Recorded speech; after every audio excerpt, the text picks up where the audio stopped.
Okay, good morning. We are on a little bit of a different one today. We've come back to the job that we did at the back end of last year, just outside of Bridge North. It is beginning of July now. We're freezing cold. We've got coats on. It's about minus 70 degrees. But by the by, we're out here and we've come to have a look at that. We'll have a recap of the buildings and what we did. And also we're measuring up for phase 2 now. Now, normally we wouldn't show you when we're coming to measure up and quote a job. But I thought this would be quite interesting because this job was dug into a bank and there's quite a lot of material that was dug off and took away from the site so we could sink the sheds into the lower part of the bank. Now phase 2 of this is basically we're doing the same again, but there's no sheds.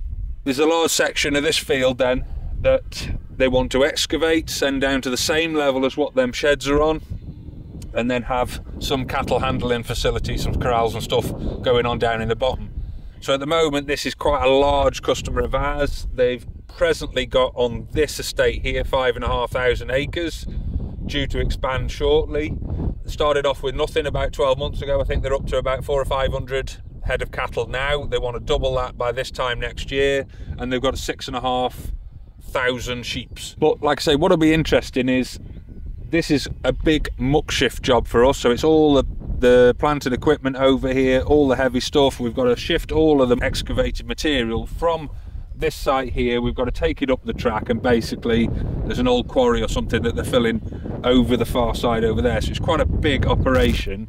Somehow we've got to quantify the amount of material that we've got to get rid of. So I've not seen this done before. So when we take all the information back from Dave's total station, he'll put it into the computer and we should be able to show and quantify exactly what cubic meterage of material needs to be removed from here, which will allow us then to put that into a tonnage and work out roughly how long we think this job will take. There's a mountain of material to move and it's not one that we can really guesstimate. So I'm going to work it out my way, as in the old-fashioned way, sort of a bit of finger in the air and a handful of measurements on the back of a fag packet. Dave's going to do it the technical way, and it'd be quite interesting to see whether we're anywhere near price-wise where we need to be. So hopefully we can get all that done, get the price back, and this is a job that we won't be getting onto this year, I don't think. It'll probably be as the weather breaks early part of next year. So let's go and have a look at what Big Dave's doing.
So basically what we did here on site is we did 3 number 150 cattle buildings. They're on 20-foot bays, which a lot of the time livestock buildings are on 15s because you get stuff off the shelf in terms of feed fences and barriers.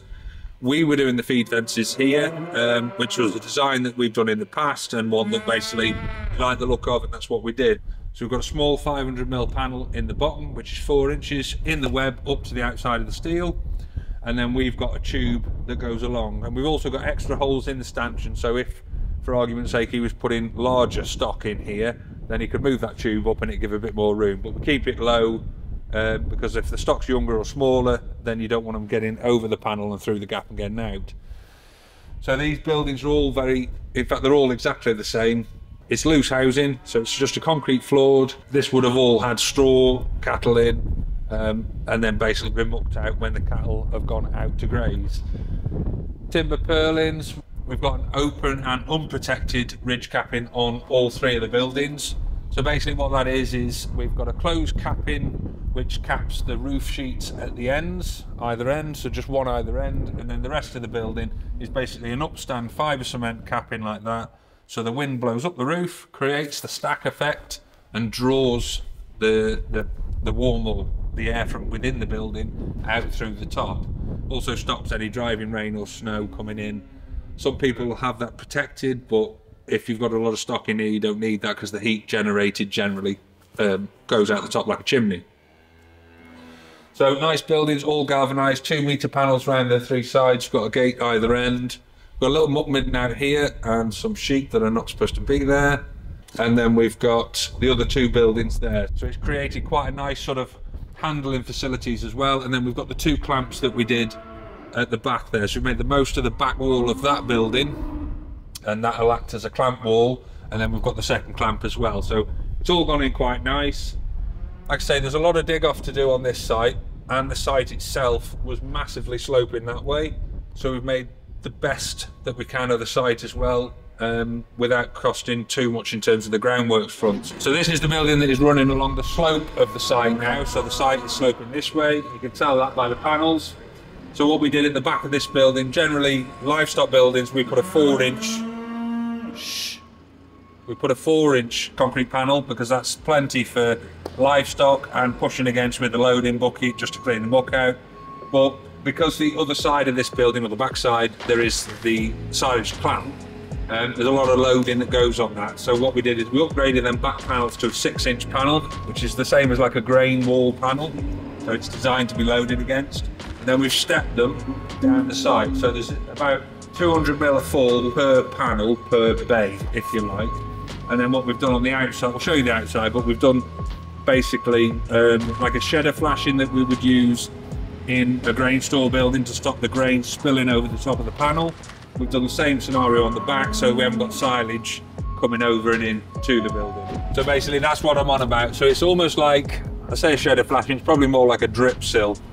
So basically this flashing goes from there, so the rail behind these boards is in there, it comes down across the top of the panel and then finishes here with a return on the underside in there. And basically what will happen is any water hitting the boards or any driving rain sort of hits that, it comes down, instead of going in the building or on the top of the panel, it's sort of doing that and coming across, and it works the other way around.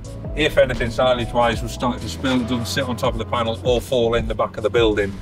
So that sort of worked quite a treat. All the floors in the clamps concreted. So these were done with like a pan finish, basically power floated, gone over with the pan, and then one trowel over with the actual trowel. So they've all gone in nice. That clamp is full. This one's just basically being used as a storage area at the moment, but we've got the facility to then fill this one while they're using that one. So another thing that I thought was pretty interesting to show you guys, obviously when we were on the farm, we're baling the grass and we're wrapping it. We've got round bales that we've wrapped like you've got down there. But basically what they're trying to do here is a bit of a new technique, which is, you know, I said when we were on the farm that you, if you had a lot of grass or a big farm, then perhaps you'd have a silage clamp. That's what this is. So that grass that is in them bales at my house, or them bales over there, is the same grass that's gone into these clamps. So they keep filling the clamp up and keep compacting it, and then basically when the clamp is full, normally you'd put a plastic sheet across the top, and that's where, if you're driving down the road and you see a black sheet with loads of tyres on the top, that's exactly what it is.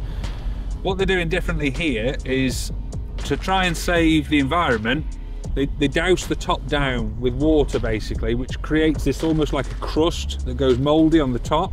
So that sort of seals it, so it keeps everything fresh underneath, as you would if it was a plastic sheet on the top. And the cost difference is nothing. So the grass effectively that you lose on the top that you cannot then feed to the animals, cost-wise is probably no different than what it would be to sheet it and cover it with tyres, and the labour element as well of unwrapping it all. So I think it's quite a good idea. I've not come across it much before in the past, so it's quite interesting to see and talk to our customer and him explain exactly what they're going on here. I think a few years ago Dave was telling me that they used to use like potato waste. So a crisp factory, perhaps all the peel and everything like that, they would bring it out and they would liquid pour it on the top, and the starch element would create this crust. Nowadays they're not doing that. They've moved more sort of to this dampening everything down and keeping it wet, which creates this mouldy crust. So it'll be quite interesting to see how it looks when we come back, because he'll be using it then, as to whether it's worked. So we just got back from Morley Hall, but Lee's had to shoot out. Dave is currently putting all of his information from site on his computer. We're going to bring you out on Thursday. We're going to have a bit of a tech video Thursday, which will be him on his computer explaining his software to us and all of his plotted points, and then what the dugout site would look like. And then we're going to go down to the development site, where Dave's also been plotting down there, but with GPS and the satellites. So a bit of something different for Thursday. We're also going to see how close Lee's fag packet estimates are. If you want to see that Thursday, tune in. If you like what you've seen today, hit subscribe, ring the bell, and we'll catch you then. Cheers.